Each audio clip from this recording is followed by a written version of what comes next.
कैसे हैं आप सब? उम्मीद करती हूँ आप सब खुश होंगे, स्वस्थ होंगे। आरकेपी ऑनलाइन कक्षा में आपका स्वागत है। पिछले वीडियो में हमने आपकी पाठ्य पुस्तक नूतन गुंजन का पार्ट 5 हमारा तिरंगा झंडा पढ़ा था, डिस्कस किया था। आज हम उसी चैप्टर की एक्सरसाइज डिस्कस करेंगे। तो इस पार्ट में दो टाइप की एक्सरसाइज दी गई है, पाठ आधारित एक्सरसाइज है और एक व्याकरण आधारित एक्सरसाइज है। पाठ पर आधारित जो एक्सरसाइज है उनको हम डिस्कस नहीं करेंगे क्योंकि पाठ के दौरान हम कर चुके और जो लिखित प्रश्नोत्तर आएंगे उनमें भी उसी टाइप के क्वेश्चन पूछे गए हैं, ठीक है। उसके बाद जो व्याकरण आधारित जो एक्सरसाइज है उसको हम डिस्कस करेंगे। यहाँ जो पेज नंबर 39 और 40 पर दी गई है, ठीक है। तो अपनी पुस्तक में देखना आप एक बार। अब देखो, एक डाउट आया था किसी बच्चे का कि पंचवर्षीय योजनाएं, पाठ में एक शब्द दिया गया है पंचवर्षीय योजनाएं, तो वो क्या है, ठीक है। देखो बेटा, आजादी के बाद देश की अर्थव्यवस्था की हालत बहुत खराब थी। अर्थव्यवस्था को सुधारने के लिए जो है एक प्लानिंग करने के लिए सोचा गया और उसके लिए एक योजना आयोग बनाया गया, मीन्स प्लानिंग कमीशन बनाया गया। प्लानिंग कमीशन ने क्या सुझाव दिया कि 5-5 सालों के लिए योजनाएं बनाई जाएं, जिसमें ये देखा जाए कि बजट का कितना % पार्ट किस फील्ड में लगाना है। तो हमारा देश कृषि प्रधान देश है, तो सबसे ज्यादा लोग यहाँ खेती करने वाले, तो सबसे पहले इसी पर ध्यान दिया गया कि बजट का कितना पार्ट सिंचाई, कृषि या जो और बांध वगैरह बनाने के लिए यूज किया गया। तो देखो फिर क्या था, पंचवर्षीय योजनाओं का लाभ क्या हुआ, अच्छी खाद बीज तैयार हुए, सिंचाई की जो है व्यवस्था की गई, नहरें निकाली गई, डैम बनाए गए, तो एक क्रांति आई कृषि के क्षेत्र में, ठीक है। तो वो पंचवर्षीय योजनाओं की बात इसलिए आई है चैप्टर में कि पंचवर्षीय योजनाओं के बाद हमारे देश में जो है हरियाली चारों तरफ बिखर गई, ठीक है। अब हम इसकी एक्सरसाइज डिस्कस करते हैं। पेज नंबर 39 पे देखें। पहला जो क्वेश्चन पूछा गया है आपसे वो है वाक्यांश के लिए एक शब्द लिखिए। वाक्यांश के लिए एक शब्द होते हैं बेटा, बहुत सारे शब्दांशों के लिए या शब्दों के लिए किसी एक शब्द का यूज कर देना। जैसे किसी बच्चे के लिए मैं बोलूं कि यह बच्चा काम से जी चुराने वाला है, इससे अच्छा मैं यही बोल दूंगी कि यह बच्चा कामचोर है, ठीक है। तो ये वाक्यांश के लिए एक शब्द होते हैं जिसमें बताया जाता है कि काम से जी चुराने वाला अर्थात कामचोर। तो इसी टाइप के 2-3 जो आपसे पूछे गए हैं वाक्यांश के लिए एक शब्द, उनमें से पहला जो एग्जाम्पल है वो लेखक ने खुद आपको जो है लिखकर बता दिया है। केसर के रंग का, केसर के रंग जैसा क्या कहलाएगा, केसरिया। तो हम इतना लंबा लिखें कि केसर के रंग का, इसकी बजाय हम केसरिया ही लिख देंगे, ठीक है। आगे आपसे पूछा गया है कि 5 सालों की, तो 5 सालों की इतना बड़ा हम लिखे, इससे पहले हम लिख देंगे कि पंचवर्षीय, ठीक है, जो 5 सालों के लिए बनाई जाती है।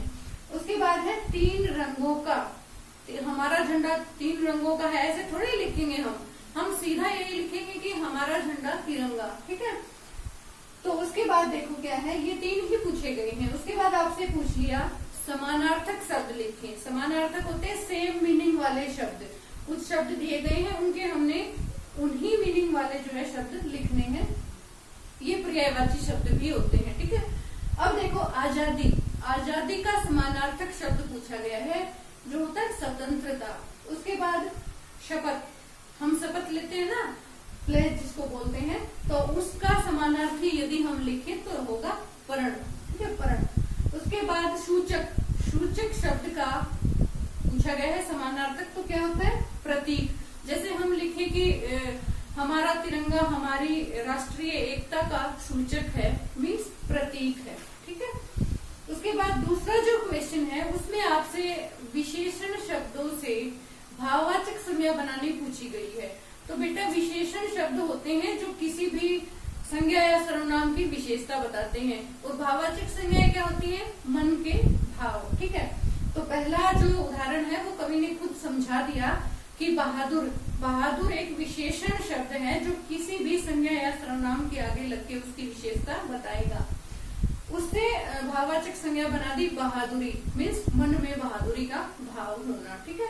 बहादुर से बहादुरी, आजाद से आजादी, खुशहाल से खुशहाली, सफेद से सफेदी। ये जो विशेषण शब्द तो आपकी पुस्तक में दिए गए हैं और भाववाचक संज्ञाएं मैंने आपको बताई है बनाकर, ठीक है। फिर स्वतंत्र, स्वतंत्र का भाववाचक संज्ञा क्या होगी? स्वतंत्रता। पवित्र से पवित्रता, महान से महानता और सफल से सफलता।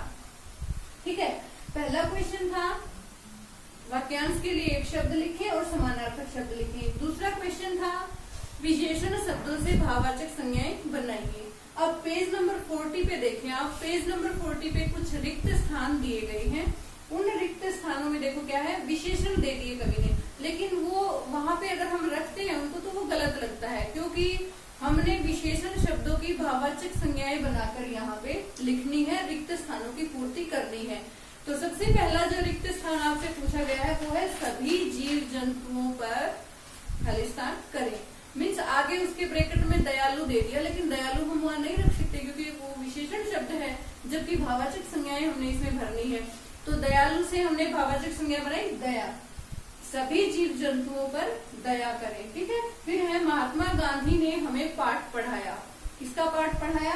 अहिंसा का पाठ पढ़ाया। जो साइड में अहिंसक दिया गया है वो वहां पे फिट नहीं होगा, इसलिए उसकी हम भाववाचक संज्ञा बनाएंगे पहले, फिर रिक्त स्थान की पूर्ति करेंगे।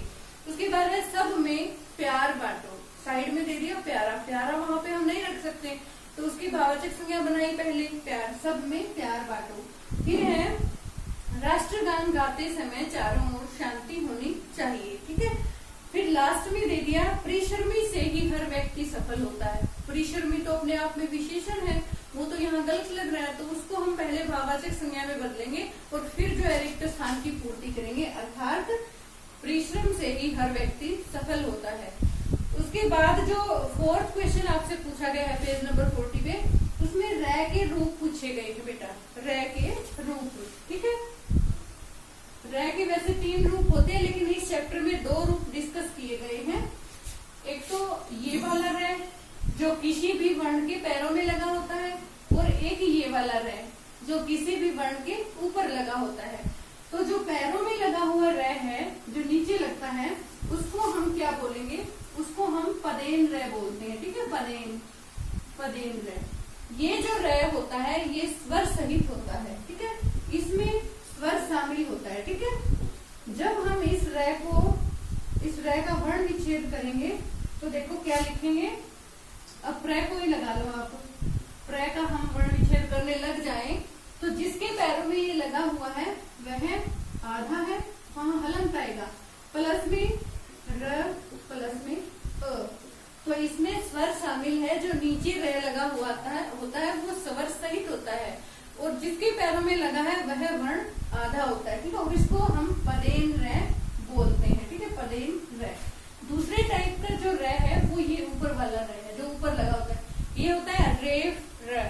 ये स्वर रहित होता है, इसमें स्वर शामिल नहीं होता। जैसे कि देखो, अगर इसी का वर्ण विच्छेद हमने करना पड़ जाए तो हम कैसे लिखेंगे? र हलंत प्लस म हलंत प्लस अ। ठीक है, तो जिसके ऊपर लगा हुआ है उस वर्ण में ए शामिल है, ना कि इस र में। ये अपने आप में आधा है, स्वर रहित है। तो 2 टाइप के र आपको यहाँ बता दिए, पदेन र और रेफ र। पदेन र स्वर सहित होता है और रेफ र स्वर रहित होता है, उसमें र शामिल नहीं होता। उम्मीद करती हूँ आपको अच्छे से समझ आया होगा। अभ्यास करिए। धन्यवाद।